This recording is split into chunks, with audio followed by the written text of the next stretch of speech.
আসসালামু আলাইকুম সবাইকে। আশা করি সবাই অনেক অনেক ভালো আছো। তোমাদের সবাইকে সুপ্রভাত। আজকের আমাদের লেকচারে আমরা শিখবো হচ্ছে ওয়েলকাম টু লেকচার 3 অফ বৃত্ত সাধারণ গণিতের। সো আমরা আজকে যেটা শিখবো সেটা হচ্ছে যে বৃত্তস্থ কোণ, কেন্দ্রস্থ কোণ, বৃত্তের চাপ এবং উপচাপ, অধিচাপ কাকে বলে, আমরা এই জিনিসগুলো নিয়ে মোটামুটি ডিসকাস করবো। সো মাই ডিয়ার স্টুডেন্টস, তোমাদের কাছে একটা রিকোয়েস্ট থাকবে, তোমরা এই ভিডিওটা একটু শেয়ার করে দাও তোমাদের ফ্রেন্ডের মাঝে, সবাই যাতে অন্তত পক্ষে ক্লাসটা সম্পর্কে জানতে পারে এবং তারা জয়েন করতে পারে, তোমাদের সাথে ক্লাসটা করতে পারে। অলরাইট। যারা যারা জিজ্ঞেস করছো, আলহামদুলিল্লাহ আমি ভালো আছি। তোমরা কেমন আছো এবং তোমরা কে কোন প্রান্ত থেকে আমাদের সাথে যুক্ত আছো তোমরা আমাকে একটু জানাও। অলরাইট, আমাদের সাথে অলরেডি আছে সৌরভ আহমেদ, নাদিম আছে, তারপর তারপর মিম্মা জান্নাত আছে, ওয়ালাইকুম আসসালাম, উম্মে হাফসা আছে। অলরাইট, সো ধীরে ধীরে জয়েন হচ্ছে প্রায় সবাই। অলরাইট। হুম। অলরাইট, সবাই একটু নিজেদের একটু মেনশন করা শুরু করো, আমরা ক্লাসটা শুরু করি আজকের। হ্যাঁ, তো আগের দিন আমরা কি পড়েছিলাম? আগের দিন হচ্ছে যে আমরা পড়েছিলাম আমাদের অনুশীলনের সমস্যাগুলো, 8.1-এর প্রবলেমগুলো। তো আগের দিন মোটামুটি আমরা যা যা ডিসকাস করেছিলাম তা আশা করি বুঝতে পেরেছি, বা আগের অনুশীলনীতে মোটামুটি আমরা সব কিছুই আশা করি বুঝতে পেরেছি ওই রিলেটেড, যে আসলে একটা জ্যা কেন্দ্র থেকে ওই জ্যায়ের উপর যদি লম্ব টানা হয়, কেন্দ্র থেকে ওই জ্যায়ের উপর যদি লম্ব টানা হয়, তাহলে কি করে ওই জ্যাটাকে ওই লম্বটা সমদ্বিখণ্ডিতও করে। আমরা আগের দিন এটা পড়েছিলাম, তাই না? আজকে আমরা যে জিনিসটা পড়বো সেটা হচ্ছে যে বৃত্তচাপ, বৃত্তস্থ কোণ, কেন্দ্রস্থ কোণ, উপপাদ্য কিছু শিখবো এবং তার পাশাপাশি কাজ শিরোনামে যে প্রবলেমগুলো আছে আমরা সেগুলো নিয়ে ডিসকাস করব। তো মাই ডিয়ার স্টুডেন্টস, এই লেকচারটা শুরু করার আগে তোমাদেরকে আনুষঙ্গিক কিছু ব্যাপার স্যাপার আগে একটু জানা লাগবে। তোমরা কি জানো বৃত্তের আসলে চাপ কাকে বলে, বা বৃত্তের বৃত্তচাপ কাকে বলো? তোমরা কি জানো? আমাকে একটু বলো তো কমেন্ট করে। তোমরা কি জানো এই যে বৃত্তচাপ বলতে কি বোঝায়? আমাকে একটু কমেন্টে জানাও তো তোমরা, যে আসলে বৃত্তচাপ জিনিসটা আসলে কি। আমি একটু কমেন্ট পড়ি সবার।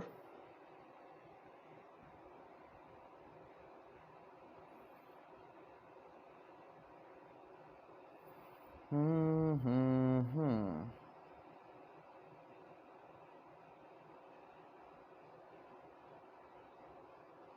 কেউ কমেন্ট পড়ছে না? কেউ কি জান না নাকি কি অবস্থা?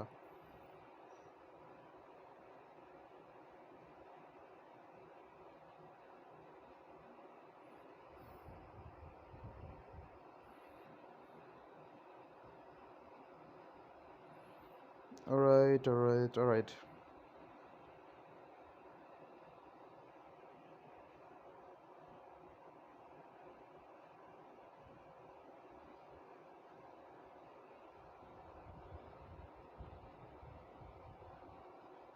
দুটি বিন্দুর মধ্যে পরিধির অংশ, this is some sort of right, যে আসলে দুটি বিন্দুর মধ্যে পরিধির অংশ, এটা আমরা বলতে পারি। এটা বইয়ের ভাষায় লেখা যায় না আসলে। যে একটা যদি বৃত্ত আঁকি, তো এই বৃত্তের আমরা এই একটা পরিধি আছে, পরিধির এই দুটো অংশ আমরা যদি কাটি, এইটুকু অংশকে আমরা একটা বলতে পারি চাপ। কিন্তু এই জিনিসটা আসলে ফিল করা যায় না, মানে এই জিনিসটা আসলে বোঝা যাচ্ছে না। পরিধির মধ্যে আমি দুটো কাটলাম, বাট এটাকে যে ছিল চাপ বলছি, এই জিনিসটা আসলে কিভাবে ওয়ার্কআউট করে, বা বৃত্তের পরিধি চাপটাকে বুঝতে হলে মানে বোঝা যাচ্ছে না, বুকিশ ল্যাঙ্গুয়েজ, তাই না? তা আমরা একটা কাজ করি, তোমরা কে কে পিজা চিনো, বা মানে এমন কেউ না আশা করি এখানের মধ্যে যারা পিজা খাওনি বা পিজা চিনো না। সো এটা একটা, যদি আমি পিজা ধরি, পিজার মধ্যে কি থাকে দেখো তো, সাইডে একটা দৌড় অংশ থাকে, এদিকে দেখো তো, এরকম একটা অংশ থাকে, দৌড় অংশ থাকে। এখানে কি হয়, এখানে জাস্ট, তো এখানে আমাদের কি পিজার অংশগুলো, মানে মনে করো মিট, তারপর মশলা, হাবিজাবি এগুলো দেওয়া থাকে, তাই না? তো তুমি একটা কাজ করলা, কি করলা, পিজার এই অংশটা, তোমার সাইডের অংশটুকু তুমি নিজে ছিঁড়ে খেলা, এইটুকু দেখো তো, তুমি আলাদা করে এই অংশটুকু তুমি কেটে ফেললা।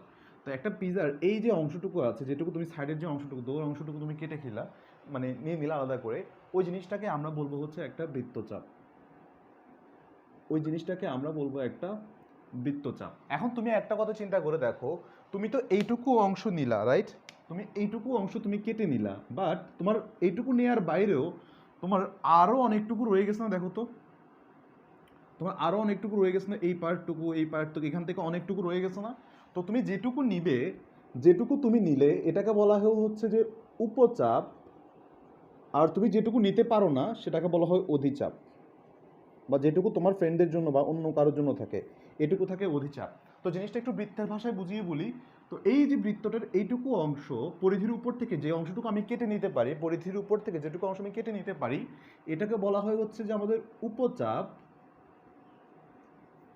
আর এর বাইরের অংশটুকু, এর বাইরের যে অংশটুকু, এইটুকু অংশকে আমি বলতে পারি হচ্ছে অধিচাপ। অধিচাপ, উপচাপ বাদে যে বাকি অংশটুকু থাকে সেটা হচ্ছে অধিচাপ। আবার বলতে পারি ছোটটা হচ্ছে উপচাপ, বড়টা হচ্ছে অধিচাপ। তো এটাই হচ্ছে মাই ডিয়ার স্টুডেন্টস যে আমাদের বৃত্তের উপচাপ এবং অধিচাপের যে ব্যাপার স্যাপার বা বৃত্তচাপের যে কনসেপ্টটা সেটা। তাহলে আমরা মূলত একটা বৃত্তকে আসলে কয়টা চাপে ভাগ করতে পারি? একটা উপচাপ আর একটা অধিচাপ, একটা উপচাপ আর একটা হচ্ছে অধিচাপ। বলো তো মাই ডিয়ার স্টু, তোমরা বুঝতে পেরেছো কিনা এই জিনিসটা? তোমাকে আমাকে একটু বলো যে এটা বুঝতে পেরেছো কিনা এই কনসেপ্টটা।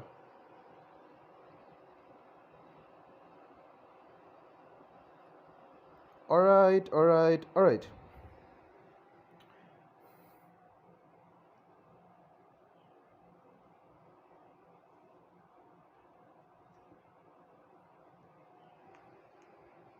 কুল।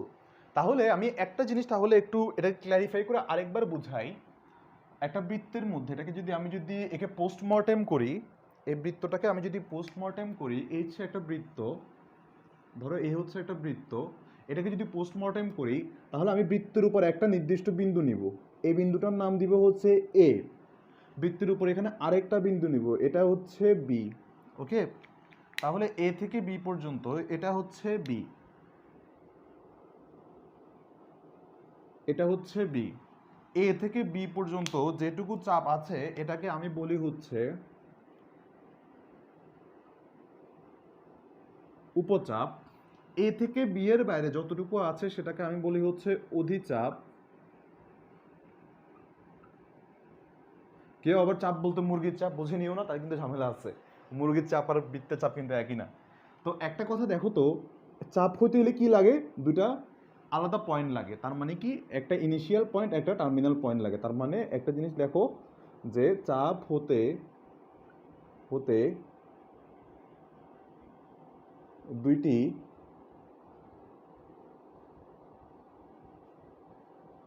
নির্দিষ্ট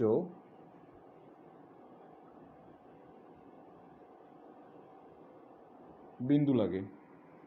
সো এটা তো তোমরা একটু তুলে নাও। চাপ হতে হলে দুইটি নির্দিষ্ট বিন্দু লাগে। ব্লার হয়ে আছে নাকি? না ঠিক আছে, একটু একটু ব্লার, একটু একটু ঠিক আছে।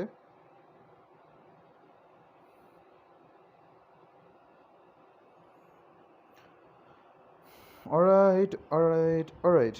সো একটা ব্যাপার হচ্ছে, আরেকটা ব্যাপার যে গ্রুপের মধ্যে মনে করে যে একটু কমেন্ট টমেন্ট কম হলে গ্রুপের একটু রিচ কমে যায়, এটা ফেসবুকের অ্যালগোরিদম অনুযায়ী। তো আমি যখন তোমাদেরকে একটু প্রশ্ন করবো, কোনো একটা জিনিস জিজ্ঞেস করবো, তোমরা ট্রাই করবে একটু, তোমরা একটু রেসপন্সিভ হতে। অলরাইট, তো তোমরা একটু আনসারগুলো করতে পারো, একটু কমেন্ট তোমরা অ্যান্সারগুলো একটু আমাকে, রেসপন্সগুলো একটু বলে, তাতে করে আমি নিজেও বুঝতে পারবো যে না আসলে তোমাদেরকে বুঝতে পারছি কিনা। অ্যান্ড সেকেন্ডলি নিজেদের যে আমাদের পোস্টগুলো আছে এগুলো একটু রিচ পাবে, মানে গ্রুপটা একটু রিচ পাবে। সো দেখা যাচ্ছে যে মানে অনেক দিন ভাই বৃত্তকে পোস্টমর্টেম করা হয়, এই যে করলাম পোস্টমর্টেম, আগের দিন পোস্টমর্টেম করে কি পেয়েছিলাম? ব্যাসার্ধ পেলাম, আমাদের বৃত্তের পরিধি পেলাম, এই জিনিসগুলো। সো তোমরা একটু এই জিনিসটা ট্রাই করবে আর কি। অলরাইট, যাতে করে দেখবা যে আমাদের গ্রুপে অন্ততপক্ষে একটু রিচটা বাড়ানোর জন্য। আর তোমাদের যা কিছু সমস্যা আছে, যে কোনো কিছু, যে কোনো প্রশ্ন তোমরা গ্রুপে করবা, এটুকু নিয়ে মোটামুটি যেই পারবে সেই আনসার দিয়ে দিবে। আমি সামনে আনছি যদিও একটা প্রোগ্রাম তোমাদের জন্য, যে একটা মানে কোয়েশ্চেন আনসারের জন্য, যে যে সবচেয়ে ভালো প্রশ্ন করবে এবং যে সবচেয়ে ভালো উত্তর দিবে তাদের জন্য একটা মানে কন্টেস্টের আমরা আয়োজন করছি। দেখা যাক সামনে ইনশাল্লাহ। অলরাইট, তাহলে আমরা এটুকু বুঝতে পেরেছি, রাইট? তাহলে আমাদের চাপটার জন্য একটা প্রান্তবিন্দু এবং একটা ইনিশিয়াল এবং একটা টার্মিনাল পয়েন্ট লাগে। Alright, alright, alright. তো এখন একটা কথা চিন্তা করে দেখো, এই চাপটা, এই চাপটাকে আমি যদি দেখো তো, একটা মানে একটা কোণ হইতে হলে কি লাগে দেখো তো? একটা রশ্মি আর একটা রশ্মি, এই দুইটা রশ্মির মধ্যে একটা কমন পয়েন্ট লাগে না এখন পর্যন্ত তোমরা যতটুকু জানো? এই একটা রশ্মি আর এবং এর একটা রশ্মি, এদের মধ্যে একটা কমন পয়েন্ট লাগে, একটা কোণ উৎপন্ন করে, তাই না? তাহলে এই বৃত্তের কেন্দ্র যদি আমি যদি এটা ধরি, দেখো তো, এই বৃত্তের যদি কেন্দ্র এটা ধরি, এখান থেকে এখান পর্যন্ত এই যে মধ্যে একটা কোণ উৎপন্ন করতেছে, এটাকে বলা হয় হচ্ছে আমাদের, এটাকে বলা হয় হচ্ছে যে আমাদের একটা কোণ, মানে এই চাপ দ্বারা উৎপন্ন কোণ, এটা হচ্ছে এই চাপ দ্বারা উৎপন্ন কোণ, এটাকে আমি বলি হচ্ছে থিটা। তার মানে আমি যে চাপটা পাই, প্রত্যেকটা বৃত্তচাপ বৃত্তের কেন্দ্রে একটা কোণ উৎপন্ন করে। এটা একটু মাথায় রাখবা, প্রত্যেকটা বৃত্তচাপ একটা বৃত্তের কেন্দ্রে একটা কোণ উৎপন্ন করে। এগুলো নিয়ে আমরা একটু পর আরও ডিটেলসে যাব, কেন্দ্রস্থ কোণ, বৃত্তস্থ কোণ, প্রত্যেকটা জিনিস নিয়ে আমি কথা বলবো। সো এটুকুই বুঝতে পেরেছো নাকি মাই ডিয়ার স্টুডেন্টস? তোমরা আমাকে একটু জানাও। তার মানে কি আমাদের চাপ হতে হলে কি লাগে? দুইটা নির্দিষ্ট বিন্দু লাগে। একটা বিন্দু কি ইনিশিয়াল পয়েন্ট, এটাই যে ইনিশিয়াল, এটা একটা টার্মিনাল। আরেকটা কি করে? এরা বৃত্তের কেন্দ্রে একটি কোণ উৎপন্ন করে, বৃত্তের কেন্দ্রে একটি কোণ উৎপন্ন করে। এখন কথা হচ্ছে ভাইয়া, চাপকে আমরা নির্দেশ করব কিভাবে? তুমি বলতে পারো এ বি চাপ, আবার এখানে একটা বিন্দু দিয়ে দিতে পারো। সে ফর এক্সাম্পল এটাকে ধরো এখানে একটা সি পয়েন্ট দিলাম, এসি বি চাপ যে কোনোটা তুমি দিতে পারো। অলরাইট, তো ভালো কথা। তাহলে আমরা কি কি পেলাম? মোটামুটি বৃত্তচাপ সম্পর্কে এটুকু আমরা নলেজ আমরা গেইন করেছি। এখন চলো আমরা বৃত্তস্থ কোণ এবং কেন্দ্রস্থ কোণে চলে যাব।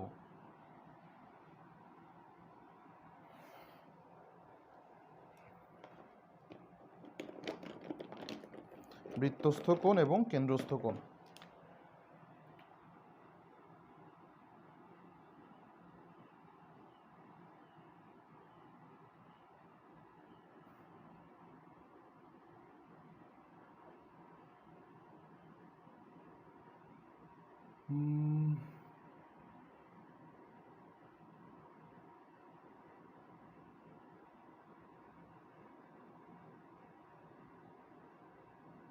রাইট, একটা বৃত্তস্থ কোণ, একটা হচ্ছে কেন্দ্রস্থ কোণ।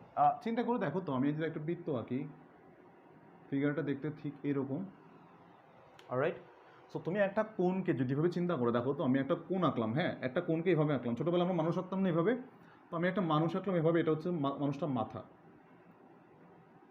চিন্তা করে দেখো, এটা একটা আমি মনে করলাম এটা একটা মানুষ, ধরো এটা মানে এটা কি বলা হয়, এটা হচ্ছে তোমাদের ইমন ভাইয়া, সে ফর এক্সাম্পল এটা হচ্ছে ইমন ধরো। সো যেহেতু এটা একটা কোণের মতো, আমি একটা নাম দিব হচ্ছে ইমন কোণ। দেখো তো ইমন, তো এই কোণটা যখন ঘুমাবে, সো মানে মাথাটা কোথায় দিবে? বালিশের উপর দিবে না? চিন্তা করে দেখো তো, মানুষ যখন ঘুমায় বালিশটা মানে মাথাটা কোথায় দেয়? বালিশে মাথা দেয় না? বালিশে মাথা থাকে, একটা কথা চিন্তা করে দেখো, বালিশে মাথা থাকে। তুমি একটা কথা চিন্তা করে দেখো, কোণের মাথাটা, কোণ এটাকে হলো শীর্ষ, যদিও এই যে মাথা মানে হচ্ছে, বালিশে মাথা মানে হচ্ছে শীর্ষ, শীর্ষ মানে মাথা, এটা তোমরা জানোই, রাইট? সো দেখো তো, কোণ যেখানে মাথা রাখে সেটা যদি বৃত্তের পরিধি হয়, তাহলে সেটাকে আমরা বলবো হচ্ছে বৃত্তস্থ কোণ।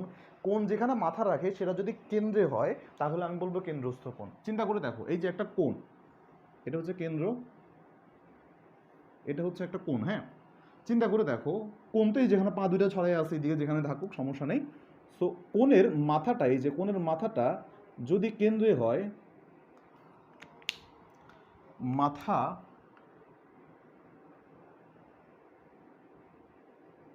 কেন্দ্রে রাখলে সেটা কেন্দ্রস্থ কোণ।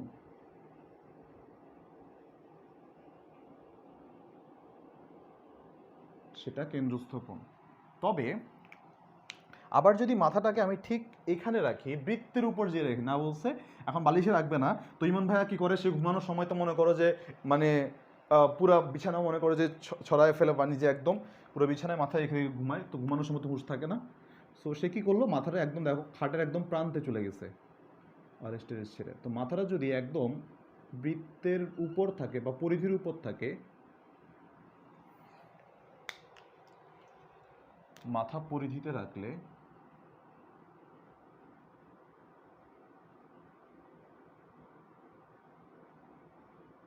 তাহলে বলবো বৃত্তস্থ কোণ।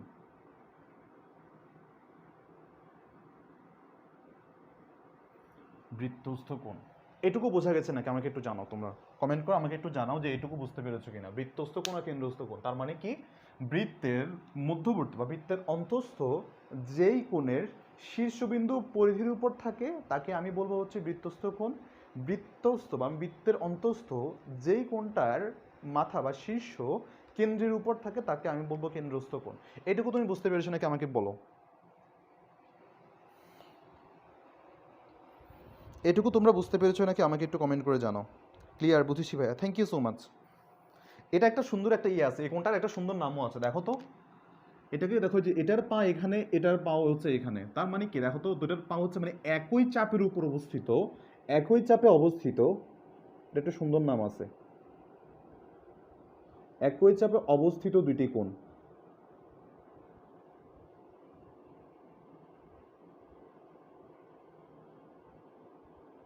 একই চাপে অবস্থিত দুইটি কোণ, তার মানে কি এটাকে তোমরা বলতে পারো যে একই চাপে অবস্থিত, মানে এটাকে তোমরা আরেক ভাষায় বলতে পারো দণ্ডায়মান। একই চাপের উপর দণ্ডায়মান দুইটি কোণ, একই চাপের উপর দণ্ডায়মান দুইটি কোণ, তার মানে কি দাঁড়ায় আছে, দণ্ডায়মান মানে দাঁড়ায় আছে। সো একই চাপের উপর দাঁড়ায় আছে ইয়া করে। তুমি এটা সুন্দর একটা অ্যানালজি কল্পনা করতে পারো, লাইক মানে এটা হচ্ছে দুইটা ছোট বাচ্চা। তো চিন্তা করে দেখো তো, মানে বাবার সাথে হাঁটতে গেছে এমন অবস্থায়, তাহলে দেখো ওই যে আমরা ছোটবেলায় কিছু খেলা খেলতাম না, যে না আসলে পায়ের উপর পা দিয়ে বাচ্চা কাচ্চাদের দেখো না, ওই যে পায়ের উপর পা রেখে তারপর হাঁটায়, যেমন ধরে গেছে ঘুরতে গেলে। সো এটা ওইরকম একটা কোন চিন্তা করে দেখতে পারো, যে না আসলে এই যে তাদের মানে ছোট বাচ্চা তার বাবার পায়ের উপর পা রেখে হাঁটতেছে। তো এটা বলেছি জাস্ট একটা কিউট একটা স্টোরি বা একটা কিউট একটা ইমাজিনেশন তোমরা চিন্তা করতে পারো। সো এরকম। সো এটার মধ্যে আমরা একটা উপপাদ্য কল্পনা করতে পারি। উপপাদ্যের আমি শিরোনামটা বা উপপাদ্যের যে আসলে আমাদের কনসেপ্ট, এরকম পরে দেখাচ্ছি তোমাদেরকে স্টেটমেন্টটা। আমি আগে একটু উপপাদ্যটা প্রমাণ করে দেখাই তোমাদেরকে ব্যাপারটা কী ছিল, ব্যাপারটা কী হচ্ছে। সো চিন্তা করে দেখো, আমি এই বরাবর, দেখো তো আমি এই বরাবর একটা রেখা টানলাম। সো পুরো ব্যাপারটাকে আমি নাম দিলাম হচ্ছে, এটাকে হচ্ছে কেন্দ্র ও, এটাকে নাম দিলাম কেন্দ্র ও, এটাকে নাম দিব হচ্ছে বি। এই বরাবর কিছু একটা জিনিস টানি, হ্যাঁ, এ, এটাকে নাম দিলাম এ বি সি দিলাম, অ্যান্ড ফাইনালি এটাকে আমি নাম দিলাম হচ্ছে ডি। এটা হচ্ছে ও কেন্দ্র, এটা থাকুক এখানে ও, এই রশ্মিটার নাম দিলাম হচ্ছে আমি ডি। নো রিস, এটুকু তোমাদের কাছে আশা করি কোনো সমস্যা হওয়ার কথা না। আমি একটু ইমনে মাথা রাতে এগুলো একটু মুছে দিই। ওকে, সো চিন্তা করো এখান থেকে আমরা কি পাই।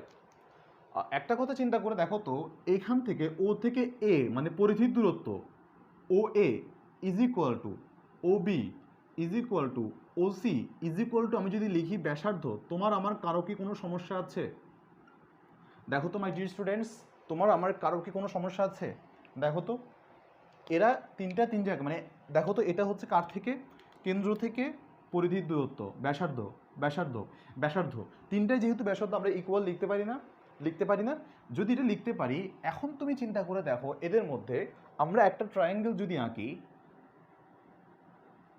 এখন যদি একটা ত্রিভুজ আঁকি, দেখো তো এ বি সি ধরো, অ্যান্ড এখানে একটা ধরলাম হচ্ছে ডি বিন্দু দিলাম।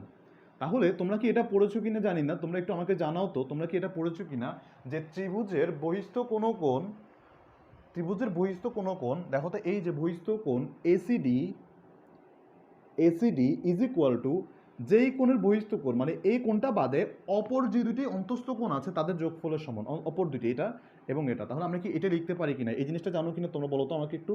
ত্রিভুজের বহিস্থ কোণ ইজ ইকুয়াল টু কোণ বিএসি প্লাস কোণ, কোণ A B C, A B C. এটা কি তোমাদের কাছে জানা আছে কিনা তোমরা আমাকে একটু বলো। এই যে এই স্টেটমেন্টটা, ত্রিভুজের বহিস্থ কোণ অন্তস্থ কোণ অপর দুটি অন্তস্থ কোণের যোগফলের সমান, তার মানে আমরা এটা তোমাদেরকে এখানে লিখতে পারি। তাহলে চিন্তা করে দেখো তো, সেম জিনিস যদি আমি ত্রিভুজ, এটা একটু মুছে দেই, আশা করি তোমরা এটা তুলে ফেলছো, এটা কাইন্ডলি একটু তুলে নাও। আমি এই শর্ত অনুযায়ী যদি এখানে যদি খাটাই বা এই শর্তটা যদি এখানে মেনে চলি, তাহলে একবার চিন্তা করে দেখো তো এখানে কি লিখতে পারি, যে কোণ B O D equals to, কোণ B O D equals to, এই দেখো এই যে দেখো তো এই যে এইটুকু বহিস্থ কোণ, তার মানে এই কোণটা বাদে বাকি যে দুইটা আছে এটা, তার মানে এই কোণ যোগ এই কোণ, এই কোণটা যোগ এটা কত হয় দেখো তো, এটা হয় হচ্ছে কোণ এ বি ও, কোণ এ বি ও, একটা জিনিস পেলাম, আর এটা কি কোণ, এটা পাই হচ্ছে ও এ বি প্লাস কোণ ও এ বি। এইটুকু কি ক্লিয়ার কি না বলো আমাকে, এইটুকু কি ক্লিয়ার কি না? যদি এটা ক্লিয়ার হয়ে থাকে, আবার লেখো যেহেতু, যেহেতু O A is equal to O B, তাই তাই কোণ A O, sorry, A B O is equal to কোণ ও এ বি, এটুকু তুমি লিখতে পারো। অলরাইট, এটুকু তুমি লিখতে পারো। এই দুইটা কোণ সমান, তাহলে আমি লিখতে পারি অতএব কোণ বিওডি ইকুয়ালস টু কোণ A B O into two. যেহেতু দুইটা এ বি ও প্লাস এ ও বি, তার মানে এখানে লিখতে পারি টু এ বি ও, এটা আমি লিখতে পারি। অলরাইট, এটাকে সুন্দর করে লিখি।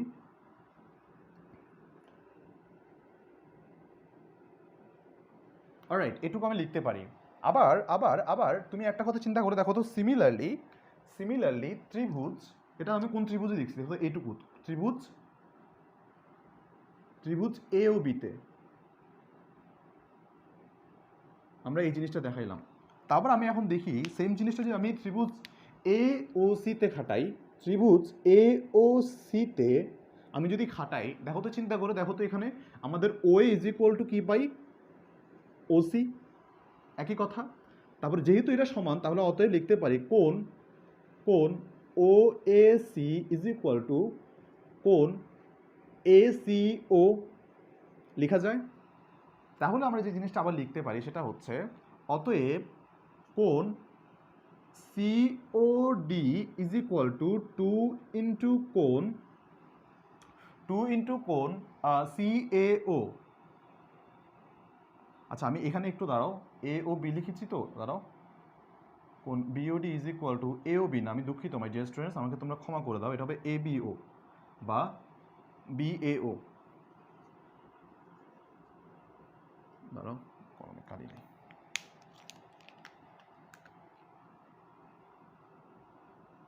ও এ বি। সো এখানে লিখতে পারি আমরা সিওডি ইজ ইকুয়াল টু কোণ, আমরা সিমিলারলি যেটা লিখতে পারি সেটা হচ্ছে সিএও বা ও এ সি। যদি এটা লিখতে পারি, চিন্তা করে দেখো তো, এই যে কোণটা আছে, এই যে কোণটা বিওসি, কোণ বিওসি ইজ ইকুয়াল টু আমরা কি লিখতে পারি দেখো তো, বিওডি প্লাস কোণ সিওডি। চিন্তা করে দেখো, লেখা যায়। তাহলে এবার বলো তো বিওসি ইজ ইকুয়াল টু আমি কি লিখতে পারি, বিওসি ইজ ইকুয়াল টু দেখো তো বিওসি, আচ্ছা ওয়েট, সিওডি, দেখো তো COD is equal to BOD লিখেছি, বিওডি ইজ ইকুয়াল টু কত, O A B, two into কোণ O A B plus COD is equal to two into কোণ O A C. যদি তাই হয়ে থাকে, আমি টু কমন নেই, কোণ ও এ বি প্লাস কোণ ও এ সি, দেখো তো কোণ ও এ বি প্লাস কোণ ও এ সি যদি হয়, তাহলে আমি এটা পুরোটা কীভাবে লিখতে পারি না, কোণ ও এ সি, তাহলে লেখা যায় এখানে টু ইন্টু কোণ বি এ সি লেখা যায়। এখানে একটা সাইড নোট দিবা, যেহেতু কোণ B A C is equal to কোণ ও এ বি প্লাস কোণ ও এ সি। আমি একটু দেখি নিচে দেখা যাচ্ছে কিনা, না নিচে দেখা যাচ্ছে না, একটু দাঁড়াও, চিন্তার কোনো কারণ নেই।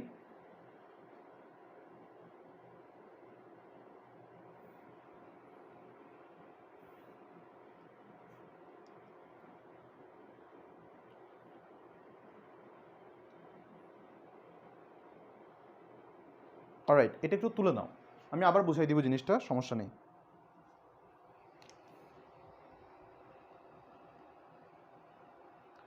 দেখো তো এখন তোমাদের কাছে ক্লিয়ার কি না?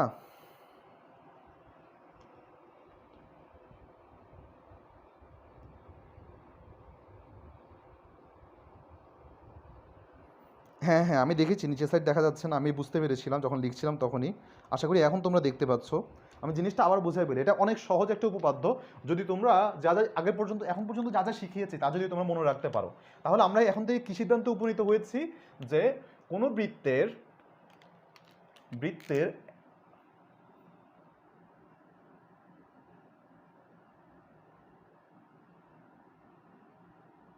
একই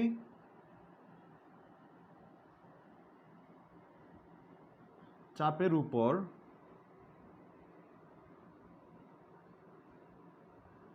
কোনো বৃত্তের একই চাপের উপর দণ্ডায়মান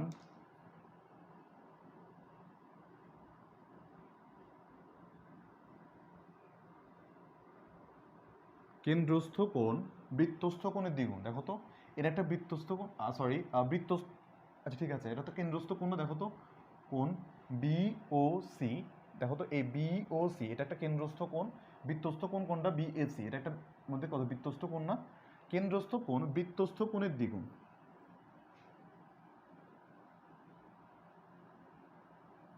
বৃত্তস্থ কোণের দ্বিগুণ। দেখো তো এটা বোঝা গেছে কিনা, দেখো তো দেখো তো দেখো তো এটা বোঝা গেছে কিনা।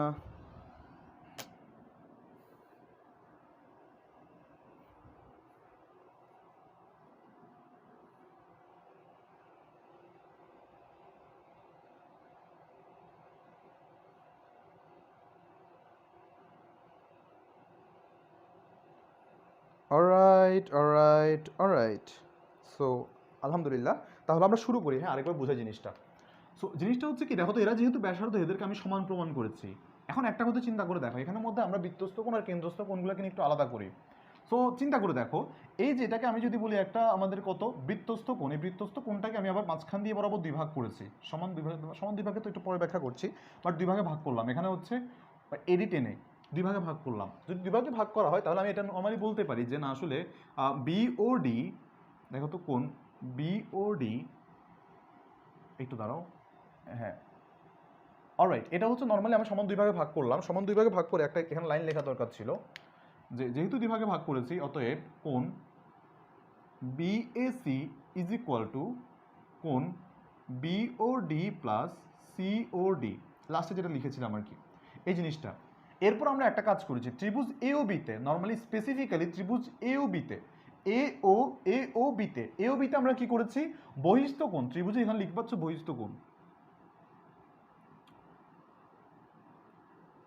যেহেতু এটা বহিস্থ কোণ অনুযায়ী তুমি লিখতে পারো যে আসলে কোণ BOD is equal to ABO plus O A B, এটা যদি হয়ে থাকে তো সেক্ষেত্রে লিখতে পারো যেহেতু O is equal to O B, তাই কোণ A B O is equal to কোণ ও এ বি, তারপর কোণ বিওডি ইজ ইকুয়াল টু কোণ 2 ইন্টু ও এ বি, দেন ত্রিভুজ এ ও সিতে, O is equal to O C, then ত্রিভুজ কোণ ওএসি ইজ ইকুয়াল টু কোণ এসিও, দেন কোণ COD is equal to OAC 2 into OAC. জিনিসটা কীভাবে আসছে আশা করি তোমরা বুঝতে পেরেছো। সো দুইটা ত্রিভুজের ক্ষেত্রে আমি তোমাদেরকে আলাদা আলাদা করে আমি এখানে দেখালাম, দেন আমি জাস্ট কী করেছি, এদের মানটা জাস্ট বসাই দিয়েছি। দেখো তো এই যে বিওসি এর ক্ষেত্রে বিওসি ইজ ইকুয়াল টু লিখতে পারো, এই যে BOC is equal to BOD আর সিওডি, আচ্ছা দুঃখিত মাই ডিয়ার স্টুডেন্টস, এখানে আমি একটা জিনিস ভুল লিখেছি, বিএসি না, এটা হবে আমাদের বিএডি আর হচ্ছে সিএডি। হাউএভার, তাহলে আমি একটা কাজ করলাম এখানে, তাহলে বিওসিটা আমি যেখানে লিখলাম, দেখো তো কোন বিওসি ইজ ইকুয়াল টু, তো আমি এখান থেকে লিখলাম বিওডি আর সিওডি। সো সিমিলারলি আমরা এখান থেকে জাস্ট হিসাব মতো মানগুলো বসাই দিছি। সো বিওডি এর মান কত, ও এ বি, আর এটার মান হতো ও এসি, এই জিনিসটা লিখে অ্যান্ড ডেফিনেটলি আমরা আমাদের মতো এটাকে প্রমাণ করে দিয়েছি। এইটুকু তাহলে মাই ডিয়ার স্টুডেন্টস তোমরা আশা করি বুঝতে পেরেছো। কারো কোনো কোয়েশ্চেন থাকলে একটু বলতে পারো।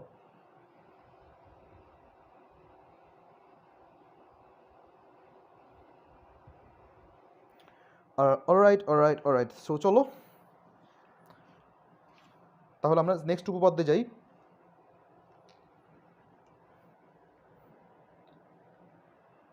মাত্র যেটা মুছে দিয়েছি যে লাইনটা, সেই লাইনটা এখন আবার আমরা প্রমাণ করবো। একচাপের উপর দণ্ডায়মান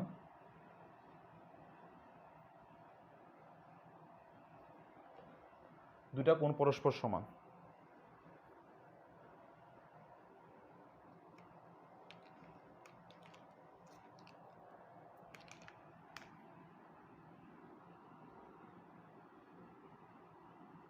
শিট, দুঃখিত।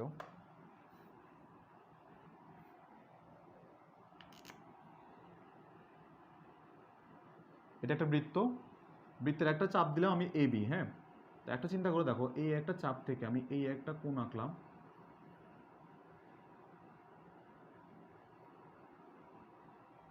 ওকে,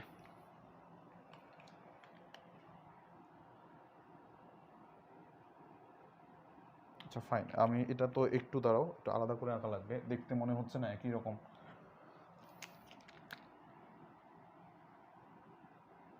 এটা একটা বৃত্ত, একই চাপ,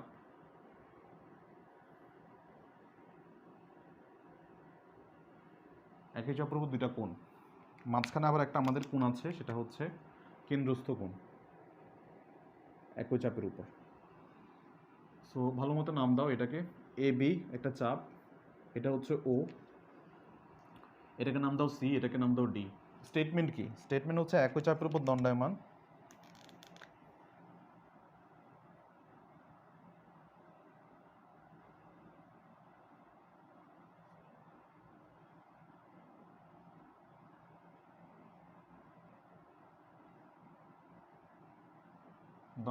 বৃত্তস্থ কোণ দুটি পরস্পর সমান।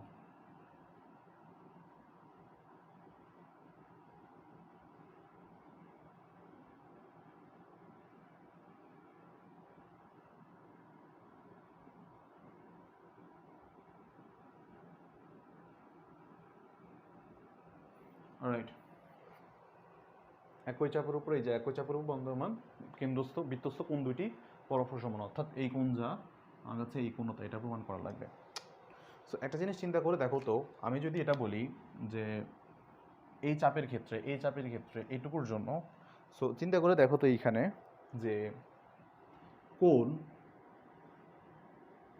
একই চাপের উপর দেখো তো কোণ এসিবি, এই কোণটা যদি আমি লিখতে চাই এটা কি কেন্দ্রস্থ কোণ, তাহলে তুমি কি এটা লিখতে পারো নাকি দেখো তো?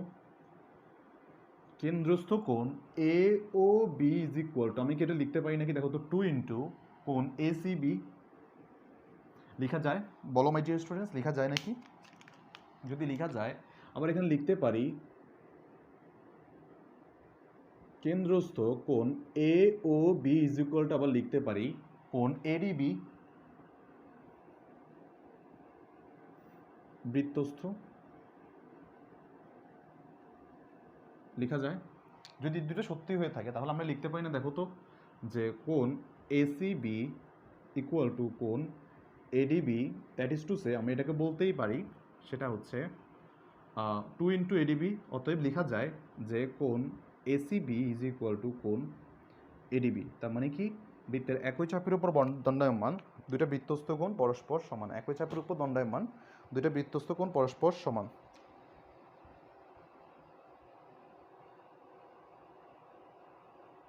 Alright.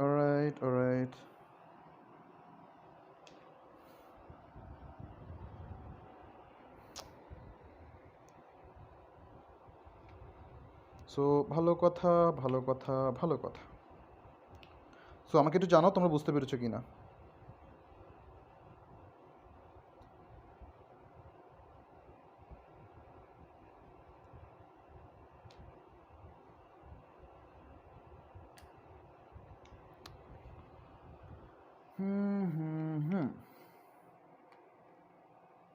বুঝেছি ভাইয়া, থ্যাংক ইউ। রাইট, তারপরে এখন যেটা আছে অর্ধবৃত্তস্থ কোণ এক সমকোণ, আরেকটা উপপাদ্য। এটা অনেক সহজ এবং ছোট একটা উপপাদ্য। আর এটা হচ্ছে অর্ধবৃত্তস্থ কোণ এক সমকোণ।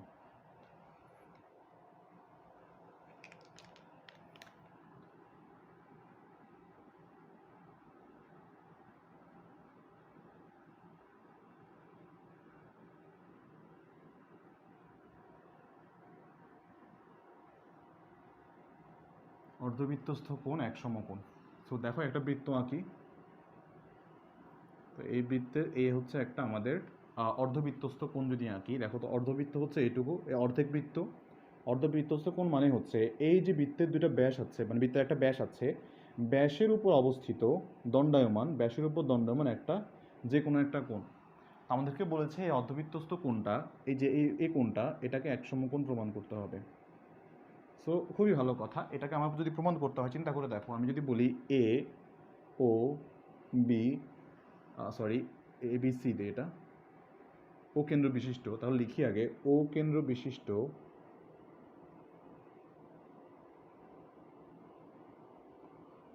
বিশিষ্ট এ সি বি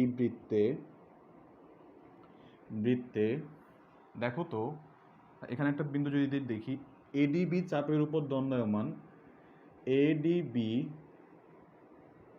চাপে দণ্ডায়মান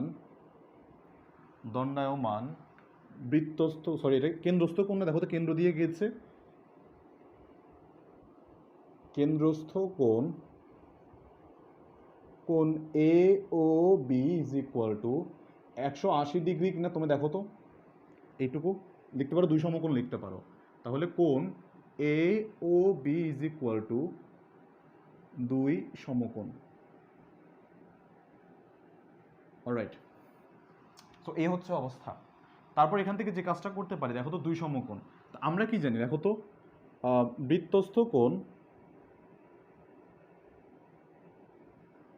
2 ইন্টু বৃত্তস্থ কোণ is equal two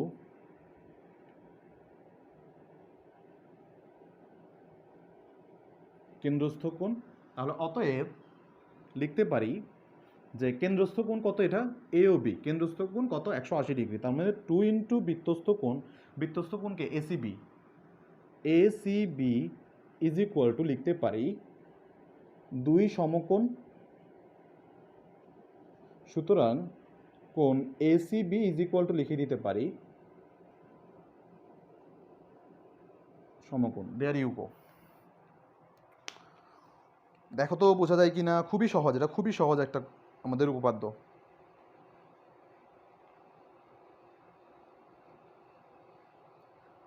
alright alright alright,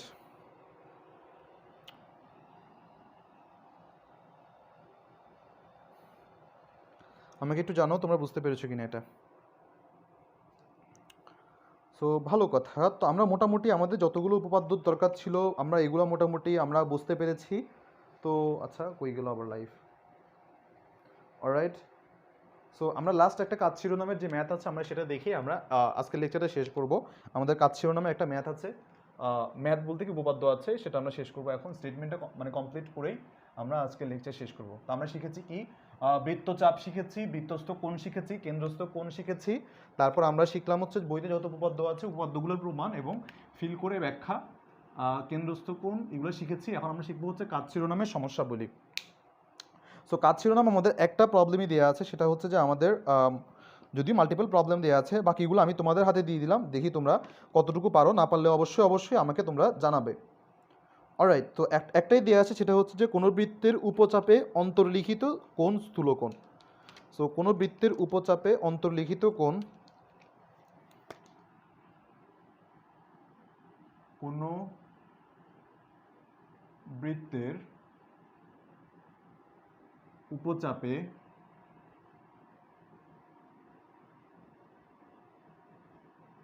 অন্তর্লিখিত কোণ স্থূলকোণ।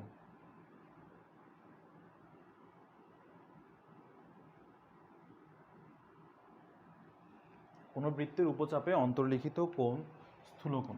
অলরাইট, সো এটা খুবই সুন্দর একটা প্রশ্ন। দেখো আমি প্রশ্নটা আরেকবার দেখাই। কোনো বৃত্তের উপচাপে অন্তর্লিখিত কোণ স্থূলকোণ, দেখো তো এই একটা বৃত্ত, কোনো অর্ধবৃত্ত না বৃত্ত বলছে, আচ্ছা অলরাইট নো ওয়ারিজ। সো এটা একটা বৃত্ত, সো বৃত্তের আমি একটা এটাকে কোণ দিলাম এবং এই একটা অ্যাঙ্গেল, দেখো তো এটাকে যদি আমি এভাবে দিতে পারি, সো উপচাপ কতটুকু দেখো তো, এইটুকু অংশ দিতে পারি, এখান থেকে একটা উপচাপ দিতে পারি, দেখো এই যে এইটুকু অংশ,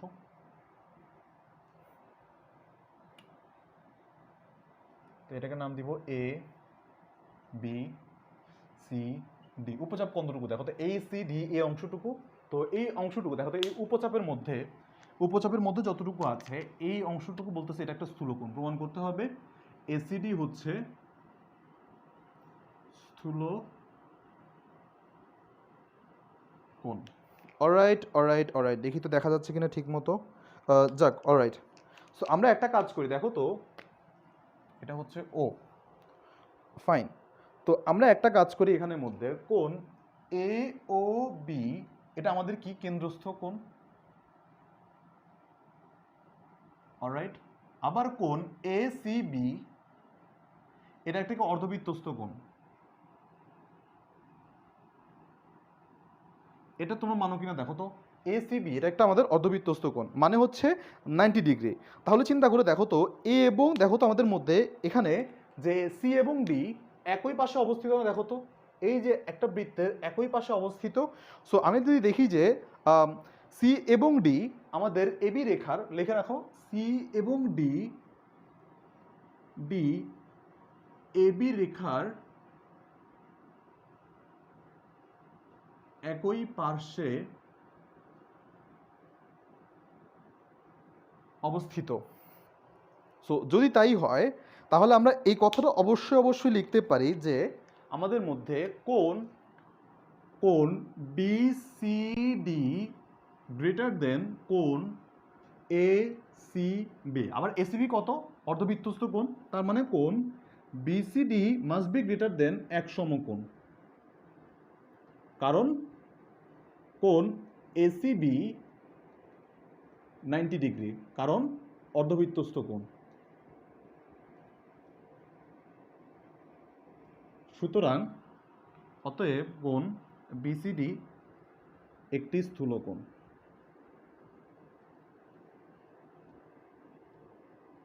এখন কথা হচ্ছে ভাইয়া, মানে আরেকবার বলেন, বুঝতে পারছি না জিনিসটা। দেখো তো, আমি তোমাকে বলি যে এটুকু তো তোমাদের কাছে ক্লিয়ার যে এটা একটা অর্ধবৃত্তস্থ কোণ, এটা মোটামুটি 90 ডিগ্রি। এখন চিন্তা করে দেখো তো, এই যে এখানের মধ্যে বিসি রেখাটাও দেখো, এই একটা রেখা, দুইটাই একই পার্শ্বে অবস্থিত। দেখো এই একটা রেখা এবি রেখার একই পার্শ্বে এই দুইটা রেখায় অবস্থিত। তাহলে চিন্তা করে দেখো তো, এই এসি এর সাথে, এসি হচ্ছে একটা ফিক্সড লাইন, এই রেখাটা যে কোণ উৎপন্ন করতেছে, এই রেখাটা আরেকটু বেশি কোণ উৎপন্ন করছে না? এই রেখাটা যে কোণ উৎপন্ন করতেছে একই পাশে অবস্থান করে, এই রেখাটা আরেকটু বেশি কোণ উৎপন্ন করছে না, যেটা যদি আরেকটু ছড়ানো। তো এই কারণে লিখলাম, যেহেতু এরা এবি এর একই পার্শ্বে অবস্থিত, তাই কোণ বিসিডি, আমি দুঃখিত, দাঁড়াও, কোণ এসিডি হবে এটা, দাঁড়াও, এই, আচ্ছা ঠিক আছে, হ্যাঁ, কোণ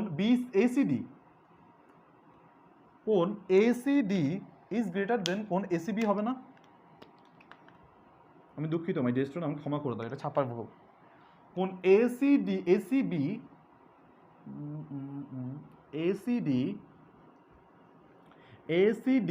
মাস্ট বি গ্রেটার দেন কোণ এসিবি হবে না? এসিবি হবে। তো সুতরাং তাহলে আমি লিখতে পারি এখান থেকে এসিডি ইজ গ্রেটার দেন এক সমকোণ, অতএব লিখতে পারি কোণ এসিডি ইজ ইকুয়াল টু স্থূলকোণ। অলরাইট,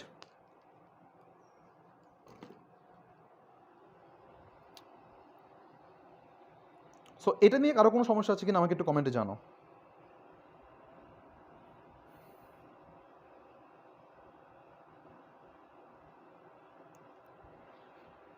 অলরাইট, এটা নিয়ে কারো কোনো সমস্যা আছে কিনা আমাকে একটু কমেন্টে জানো। সো আসলে এই অবস্থা হইলে তো আমার মনে হয় না আর লাইভ নেওয়ার দরকার আছে বা ক্লাস নেওয়ার দরকার আছে। সো এত কম মানুষ এভাবে হইলে ঝামেলা। সো যাই হোক, আশা করি মাই ডিয়ার স্টুডেন্টস তোমরা বুঝতে পেরেছো। কুল, তাহলে আমরা মোটামুটি নেক্সট দিন আমরা শুরু করবো হচ্ছে 8.2 এর যে সকল প্রবলেমগুলো আছে আমাদের বইতে দেওয়া আছে, অ্যান্ড আমরা সেগুলো শেষ করে, সো আমরা প্রায় অধ্যায়ের শেষের দিকে চলে এসেছি। আমাদের আর প্রায় 2টা কি 3টা মনে হয় আমাদের আর অনুশীলনী আছে। অলরাইট, সো এগুলো শেষ করলে আমাদের মোটামুটি শেষ হয়ে যাবে ইনশাল্লাহ। ভাইয়া প্লিজ ওয়ান মোর টাইম। আচ্ছা দেখো, চিন্তা করে দেখো তো, এটার ক্ষেত্রে আমরা এটুকু তো বুঝতে পেরেছি তাই না, যে বৃত্তের কেন্দ্রস্থ কোণ ইজ ইকুয়াল টু বৃত্তস্থ কোণের দ্বিগুণ। বৃত্তের কেন্দ্রস্থ কোণ তো মানে বৃত্তস্থ কোণের দ্বিগুণ, এটা তোমরা জানো। তারপর আমি বলছিলাম কি, একটু আগে বুঝালাম যে অর্ধবৃত্তস্থ কোণটাই 90 ডিগ্রি, মানে হচ্ছে এক সমকোণ হয়ে থাকে অর্ধবৃত্তস্থ কোণগুলো। তাহলে একবার চিন্তা করে দেখো তো, এ বি এর একই পাশে এই দুটো রেখা বা এই তিনটা রেখায় অবস্থিত। তাহলে চিন্তা করে দেখো তো, এই রেখার সাথে এই রেখা কিভাবে ইনক্লাইন্ড আছে বা যুক্ত আছে, দেখো তো এখানে ইনক্লাইন্ড উইথ, দেখো তো এই রেখাটা আছে, তার মধ্যে এই রেখাটা একটা অবস্থায় আছে। তাহলে চিন্তা করে দেখো তো, এর উপর যদি আমি আরেকটা রেখা টানি এবং এই রেখার বাইরে গিয়ে এই কোণটা বড় হবে নাকি এই কোণটা বড় হবে? অবভিয়াসলি বড়টা, ওই যে পরেরটা। তাহলে চিন্তা করে দেখো, এটার সাথে একই পার্শ্বে অবস্থিত এবং দেখো তো এটা যে কোণ উৎপন্ন করতেছে তার বাইরে আরেকটা রেখা সেটাকে আরেকটু বড় কোণ উৎপন্ন করবে না? তাহলে regardless of every other single discussion, আমরা যদি চিন্তা ভাবনা করে দেখি, তাহলে এইটুকু কোণ যেহেতু 90 ডিগ্রি, এইটুকু আমরা জানি যেহেতু 90 ডিগ্রি, তার মানে এরপরের কোণটা 90 ডিগ্রি চেয়ে বড়। তাহলে 90 ডিগ্রির চেয়ে বড় যে কোণটা আছে সেটাকে আমরা আসলে কি বলি? স্থূলকোণ। এটাই আমি জাস্ট বোঝানোর ট্রাই করেছি।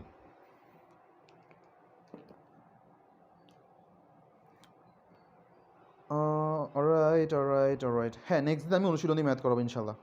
নেক্সট দিন বলতে কালকে পরশু দিন, কত তারিখ আজকে, হ্যাঁ কালকে এবং পরশু দিন লেকচার অফ থাকবে, 28 তারিখ থেকে আমরা আবার কন্টিনিউ করবো ইনশাল্লাহ। সো এই ছিল আজকের লেকচার, তোমাদের সবাইকে অনেক অনেক ধন্যবাদ। সো আমাদের অলরেডি হায়ার ম্যাথ প্রো কোর্সে আমাদের ক্লাস আজকে শেষ হয়ে যাবে ইনশাল্লাহ। সো আমাদের এরপরে হচ্ছে যে আমাদের পরীক্ষাটা হচ্ছে 27 তারিখ। সো তোমরা যদি চাও তোমরা জয়েন করে ফেলতে পারবে, মানে এখনও জয়েন করে তোমরা পরীক্ষাটা দিতে পারবা। অ্যান্ড ইয়েস, পরীক্ষাতে তো প্রাইজ মানি আছে, আমাদের 2500 টাকার প্রাইজ মানি। সো এটাও তোমাদের জন্য আছে। তোমরা অ্যাকাউন্টগুলো সব প্রত্যেকটা ক্লাসে তোমরা গ্রুপের মধ্যে পেয়ে যাবা। সো যারা যারা জয়েন করতে চাও, মনে করো যে না আসলে বীজগাণিতিক রাশি আসলে এমন একটা চ্যাপ্টার, এটা তোমার শর্ট সিলেবাসে আছে কি নাই, এর বাইরেও তোমাদের সবচেয়ে গুরুত্বপূর্ণ যে ব্যাপারটা আছে ইন্টারমিডিয়েটে তোমাদের এই চ্যাপ্টারের কনসেপ্টগুলো অনেক অনেক কাজে লাগবে। সো যারা যারা মনে করে যে না আসলে যারা যারা মনে করে যে আসলে লাগতে পারে বা তোমাদের জন্য দরকার আছে, তোমরা আজকের মধ্যে এনরোল হয়ে নিতে পারো, কারণ দেরি করলে তোমাদের জন্য আরও সময় কম হবে যেহেতু পরশুদিন পরীক্ষা। সো তোমরা আসলে চাইলে জয়েন করতে পারো already so higher math pro কোর্সটাতে। আর ট্রাইগোনোমেট্রি, জেনারেল ম্যাথে ত্রিকোণমিতির যে প্রো কোর্সটা, সেটার আমার ঘোষণা 2-1 দিনের মধ্যে দিয়ে দিব, এর মধ্যে হয়তো আজকেই দিয়ে দিব। সো তো তোমরা যে কোনোটাতে জয়েন করতে পারো অধ্যায়ভিত্তিক কোর্সগুলোতে। সো এই ছিল আজকের লেকচার, তোমাদের সবাইকে অনেক অনেক ধন্যবাদ। নেক্সট লেকচারে দেখা হবে, ভালো থাকো সুস্থ থাকো। সো আজকে এই পর্যন্তই, আসসালামু আলাইকুম।